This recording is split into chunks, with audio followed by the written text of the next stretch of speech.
scary good. Check this out. I found this old portfolio. It's got dust on it. It's in the closet. But it had some stuff in it that I thought was kind of interesting. I wanted to show you. Here's one of my few color rock posters. I did a lot of rock band posters. So one of the few color. Okay, this is what I really want to show you. This was from a calendar from, I think, 90. It doesn't say. Oh yeah, 90. He's kicking 93 out. This is 94, and he's kicking the baby. We were pitching this idea, and we kept being told you can't kick a baby in a cartoon on television. What year did South Park come out? Yeah, that's a good question. What year did South Park come out? Because we were doing it at least 93. We were doing it in 92. This is Schmendrake. This is Nasty Elf, and these characters ended up becoming other characters that you're far more familiar with. This is when the Upright Citizens Brigade were on my old cable access show. I used to do posters. This is my drawing of Amy Poehler before she was famous, the one in the middle. She's the girl. I don't know if you could tell, but that was my drawing of Amy. I think they used to have this drawing up in their old theater. And let's see. Oh, this guy here was... Okay, we had a deal going with, what was it called? Microsoft Network. Me and John Beach and this guy Dave Yazbek, who was recently on Gilbert Gottfried's show. And this was Dave's character. We were doing a superhero thing. Ended up not working out, but this was Dave's character. John Beach did a theme song for it. It was pretty cool.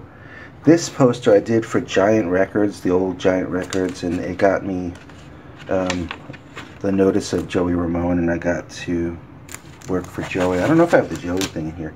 Oh, here's more superheroes falling all apart. We used to be represented by that guy, Mark. See how the glue, it's ancient history. Some of my superheroes. This is one of the things I did at Nickelodeon with Linda Saminsky. She just used to have me draw characters. Van Gogh. Oh, get that light in the way. You know, early 90s kind of things.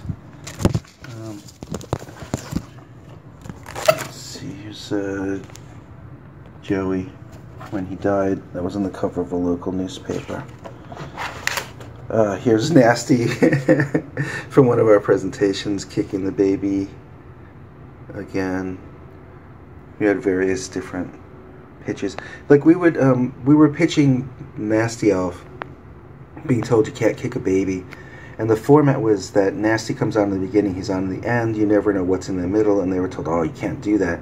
And then one time we were pitching to ABC, see ABC, and this never got on ABC. We just put the ABC in the pitch, you know, and we're pitching these ideas to ABC, and we wanted to do it kind of like Bullwinkle, but deliberately run out of sequence, and instead of being told, oh, you can't do that on TV, we're told, oh, you mean the format from the new show that I won't name.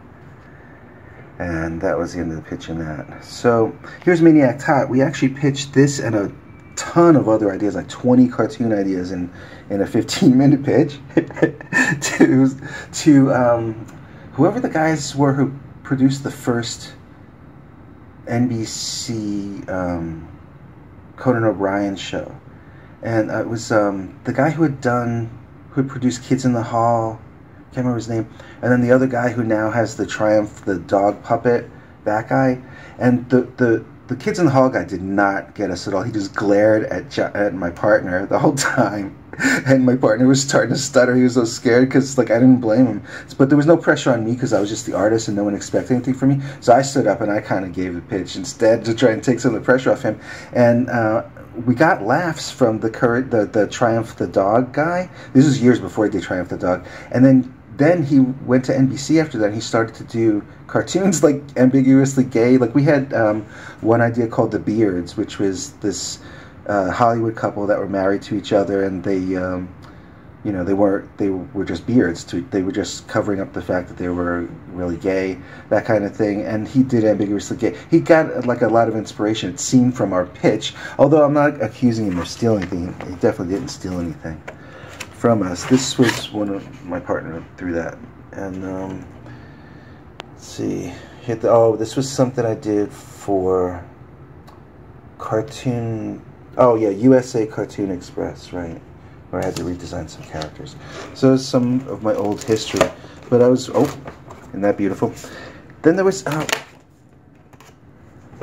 yeah, but this is the thing that really gets me. I would love to talk to the South Park guys, and I wonder if they ever saw this, and that's where they got the idea, because it was on the cover of our pitch, you know.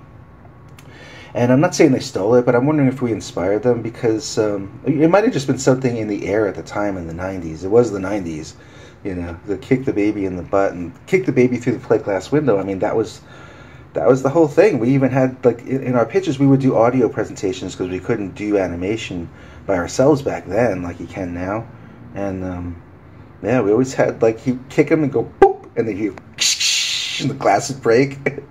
So that's what we were doing, but whatever. To us, it was just like Jack Benny kind of humor. To us, that was sophisticated humor. There you go.